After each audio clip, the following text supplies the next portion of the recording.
Para saudaraku yang terkasih, kita bertemu lagi. Kembali Anda berjumpa dengan saya, Pastor Igo Walerubun MEC, dalam kisah para orang kudus setiap hari. Hari ini tanggal 19 Mei kita memperingati 5 orang kudus di dalam gereja kita. Orang kudus yang pertama, Santo Petrus Celestinus, paus dan pengaku iman.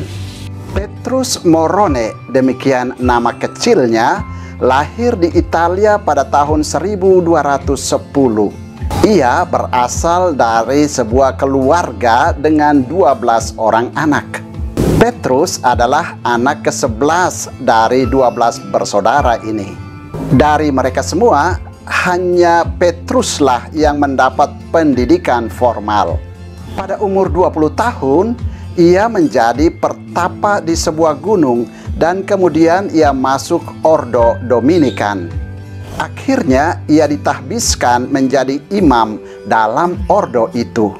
Untuk membebaskan diri dari perhatian dan penghormatan orang, ia masuk lebih jauh ke dalam hutan.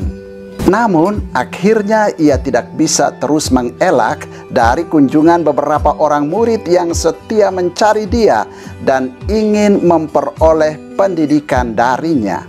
Bersama murid-muridnya ini, ia kemudian mendirikan sebuah pertapaan. Apa yang sama sekali tidak diinginkannya, kini justru terjadi atas dirinya. Sudah 27 bulan lamanya, gereja tidak dipimpin oleh seorang paus. Para kardinal belum memiliki kata sepakat untuk memilih seorang paus. Akhirnya, atas dorongan Roh Kudus, para kardinal menemui Petrus di pertapaannya dan meminta dia menjadi paus. Pertapa tua ini terkejut keheranan atas pilihan yang dijatuhkan pada dirinya. Ia sendiri merasa tidak mampu menjadi pemimpin gereja Kristus dan karena itu menolak pilihan itu. Akan tetapi, ia tidak berhasil membendung tawaran ilahi itu. Atas desakan para kardinal, ia ditahbiskan menjadi uskup dan dimahkotai sebagai paus dengan nama Celestinus. Untuk melanjutkan hidup tapannya, ia mendirikan sebuah pondok di sekitar halaman kepausan. Sayangnya hal ini tidak bisa dipertahankan karena berbagai gangguan berupa urusan-urusan penting gereja yang menuntut penyelesaian segera dan para tamu agung yang harus dilayani.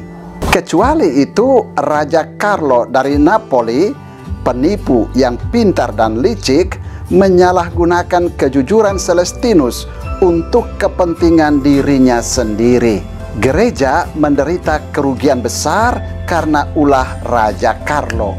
Demi keamanan di dalam tubuh gereja, Celestinus yang sudah tidak berdaya menangani semua masalah gereja, meletakkan jabatannya yang baru berjalan 4 bulan di depan para kardinal.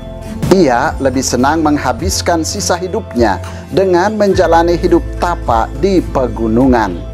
Namun keinginannya untuk kembali bertapa tidak direstui oleh para kardinal.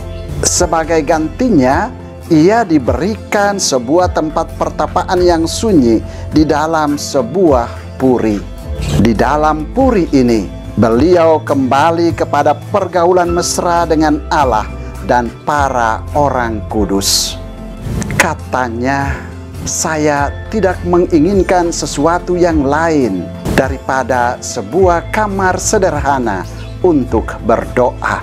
Pada tahun 1296, dalam usia 86 tahun, ia meninggal dunia di dalam puri itu. Orang kudus kedua yang juga kita peringati pada tanggal 19 Mei adalah Santo Dunstan, uskup dan pengaku iman. Dunstan lahir di Glastonbury pada tahun 910. Ia terhitung sebagai salah seorang peletak dasar bagi negeri Inggris yang berperan penting dan berpengaruh besar dalam kehidupan politik dan kehidupan agama selama abad ke-10. Putra bangsawan ini dididik oleh rahib-rahib Irlandia di Glastonbury. Setelah itu, ia tinggal beberapa tahun di istana Raja Athelstan sebelum menerima tahbisan-tahbisan suci. Pengganti Athelstan, Raja Edmund, mengangkat dia sebagai penasehatnya dan pada tahun 943 sebagai Abbas biara Glastonbury. Pada waktu itu biara Glastonbury yang porak-poranda karena serangan bangsa Denmark mengalami suatu kemerosotan luar biasa seperti halnya banyak biara lain di Inggris. Namun di bawah bimbingan Abbas muda Dunstan, Glastonbury bangkit dengan semarak kembali. Dunstan dengan sekuat tenaga berusaha memperbaiki bangunan-bangunan biara Glastonbury, menghidupkan kembali disiplin hidup monastik dan menjadikannya sebagai suatu pusat belajar dan pusat monastik di Inggris pada masa itu. Usaha-usahanya diikuti oleh biara-biara lain. Setelah terbunuhnya Raja Edmund pada tahun 946, Dunstan menjadi ketua Dewan Penasehat Raja Edred. Dalam kedudukan ini, ia memprakarsai manuver-manuver politik untuk memperkuat kekuasaan kerajaan, mempersatukan kembali negeri Inggris, dan mendamaikan semua orang Denmark yang menetap di Inggris. Ia juga berusaha memberantas praktek kekafiran dan berhasil membarui kehidupan moral bangsa Inggris dan imam-imam di seluruh keuskupan. Ketika Edred diangkat oleh Raja Edwy pada tahun 955, Dunstan terlibat dalam perselisihan besar dengan penguasa baru itu. Ia mengkritik sikap kepala batu Edred yang tidak pantas bagi seorang raja pada waktu pesta pemahkotaannya. Akibatnya, Dunstan dikucilkan dari Inggris. Dunstan mengasingkan diri ke Flanders. Di Flanders, ia mendapat kesempatan untuk membarui biara-biara yang ada di sana. Di kemudian hari, semua pengalamannya di Flanders mempunyai pengaruh yang besar terhadap seluruh gagasannya tentang pembaruan hidup monastik. Namun pengungsian Dunstan berlangsung tidak lama. Pada tahun 957, suatu pertempuran melawan Edwy, pecahlah pertempuran antara orang-orang Mercian dan Northumbria di wilayah-wilayah utara dan timur Inggris. Edwy dipaksa turun takhta dan Edgar, saudara Edwy, dipilih sebagai raja. Dalam kedudukannya sebagai raja, Edgar memanggil kembali Dunstan ke Inggris dan mengangkat dia menjadi uskup Worcester dan uskup London. Sepeninggal Edwy pada tahun 959, Edgar berhasil mempersatukan kembali seluruh Inggris. Pada waktu itu, Dunstan diangkat menjadi uskup agung Canterbury. Ketika ia pergi ke Roma untuk menerima pakaian kebesaran jabatannya, ia diangkat sebagai utusan Paus oleh Paus Yohanes ke-12. Dipersenjatai dengan kekuasaan besar ini, ia kembali ke Inggris dan dengan penuh semangat membarui disiplin gereja di seluruh negeri. Di bawah kepemimpinannya, banyak biara Inggris dibarui dan banyak lagi biara baru didirikan. Dunstan terus menjadi penasehat raja selama kepemimpinan Raja Edgar dan kemudian juga menjadi penasehat Raja Edward Martir. Namun, ia tidak mengambil bagian di dalam pemerintahan setelah Ethelred dimahkotai pada tahun 970. Ia menghabiskan sisa-sisa hidupnya di Canterbury sampai meninggal dunia pada tanggal 19 Mei tahun 988. Jenazahnya dikuburkan di Katedral Canterbury. Orang kudus ketiga yang juga kita peringati pada tanggal 19 Mei yakni Santo Alcuin OSB Biarawan.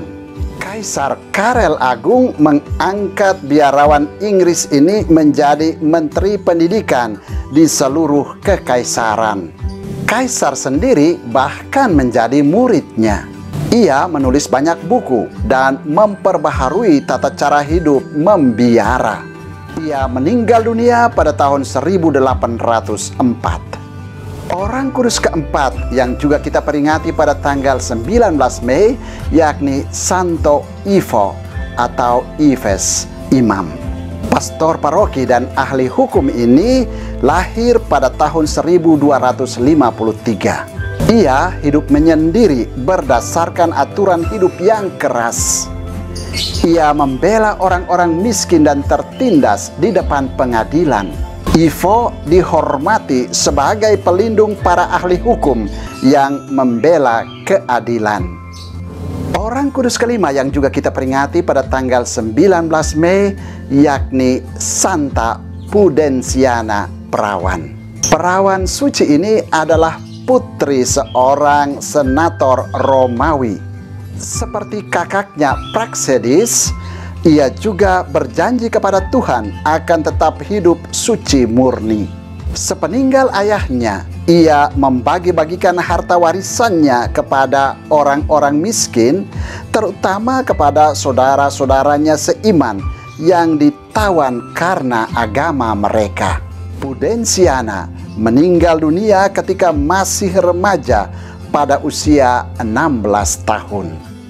Saudara, demikianlah kelima orang kudus yang kita peringati pada tanggal 19 Mei, yakni Santo Petrus Celestinus, Paus dan pengaku iman, Santo Dunstan, Uskup dan pengaku iman, Santo Alcuin OSB Biarawan, Santo Ivo atau Yves, imam, dan Santa Pudensiana Perawan. Santo Petrus Celestinus, Santo Dunstan, Santo Alcuin, Santo Ivo, dan Santa Pudensiana, doakanlah kami. Tuhan memberkati.